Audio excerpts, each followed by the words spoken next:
හැමෝටම ආයිබෝවන් ටෙච් විත් ටීජේ වෙත සාදරයෙන් පිළිගන්නවා. ඔයාලා පරිගණක විද්‍යාව හෝ IT විෂය මාලාව ඉගෙන ගන්න කෙනෙක් නම් නැත්නම් කෝඩින් කරන්න ආස කෙනෙක් නම් ඔයාලට මේ වචන තුන නිතරම ඇහිලා ඇති. ඒ තමයි කම්පියුටර් ලැන්ග්වේජ්, ප්‍රෝග්‍රෑමින් ලැන්ග්වේජ් සහ මාකප් ලැන්ග්වේජ් කියන්නේ. ගොඩක් අය හිතන්නේ මේ හැම එකක්ම එකම භාෂාවක් කියලා. නමුත් මේවායේ පැහැදිලි වෙනස්කම් තියෙනවා. අද වීඩියෝ එකෙන් අපි කතා කරමු මෙම භාෂා තුන අතර තියෙන වෙනස මොකක්ද කියලා. වීඩියෝ එකට ලයික් එකක් දාලා අපිත් එක්ක එකතු වෙන්න.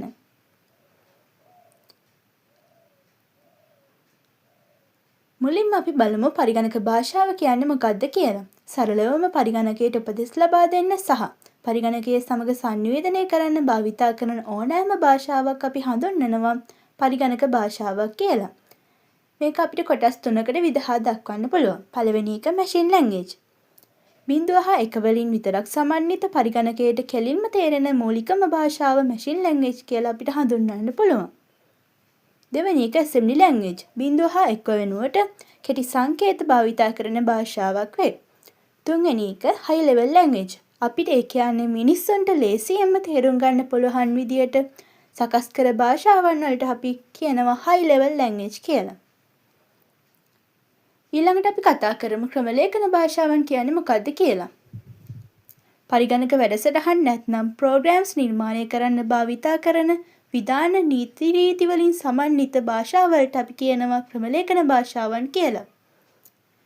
මේවට හොඳම උදාහරණ තමයි C, C++, Java, Python සහ JavaScript කියන්නේ.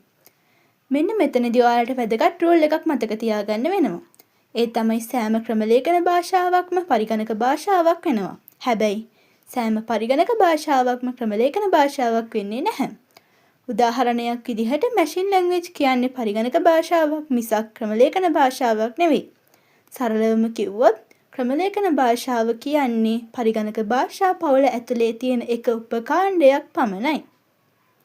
ඊළඟට අපි කතා කරමු මාකප් ලැන්ග්වේජ් කියන්නේ මොකක්ද කියලා. මේකට තියෙන හොඳම උදාහරණය තමයි වෙබ් පිටු නිර්මාණය කිරීමට භාවිතා කරන HTML නැත්නම් Hypertext Markup Language. Markup language එකකින් කරන්නේ වෙබ් පිටුවක ව්‍යුහය නැත්නම් මෙය පේන විදිහ ටැග්ස් භාවිතා කර සකස් කරන එකයි. උදාහරණයක් විදිහට H1 ටැග් එකෙන් ප්‍රධාන මාතෘකාවකුත් P ටැග් එකෙන් ඡේදයකුත් නිර්මාණය කරනවා. HTML කියන්නේ කිසිසේත්ම ප්‍රෝග්‍රෑමින් ලැන්ග්වේජ් එකක් නෙවෙයි. මොකද මේකින් පරිගණකයට කිසිම තීරණයක් ගන්න හෝ ගණනය කිරීමක් සිදු කරන්න උපදෙස් දෙන්න බැහැ. ඊළඟට අපි කතා කරමු මාකප් ලැන්ග්වේජ් සහ ප්‍රෝග්‍රෑමින් ලැන්ග්වේජ් අතර තියෙන වෙනස මොකක්ද කියලා.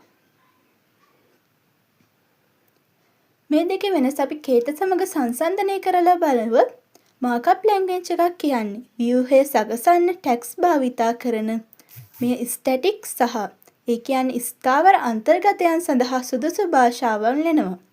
උදාහරණයක් විදිහට HTML, XML මේ සඳහා උදාහරණ ලෙස දක්වන්න පුළුවන්. මේ HTML කේතය සංසන්දනය කරද්දී මේකේ වෙල්කම් කියලා print කළාට කිසිම ලොජික් එකක් හෝ ගණනය කිරීමක් මෙතනදී සිදු වෙන්නේ නැහැ. ඊළඟට අපි ප්‍රෝග්‍රෑමින් ලැන්ග්වේජ් උදාහරණය සඳහා අවධානය යොමු කරමු. වැඩසටහන් ලියන්න විධාන ස්ටේට්මන්ට්ස්, ෆන්ක්ෂන්ස්, වේරියබල්, ලූප්ස් භාවිතා කරනවා. මේවා ඩයිනමික් වැඩසටහන් සඳහා සුදුසු වෙනවා. මෙතන වේරියබල් දෙකක් එකතු කරලා ගණිතමය ක්‍රියාවක් සිදු කරනවා. ඒ කියන්නේ ලොජික් එකක් මෙතනදී සිදු වෙනවා.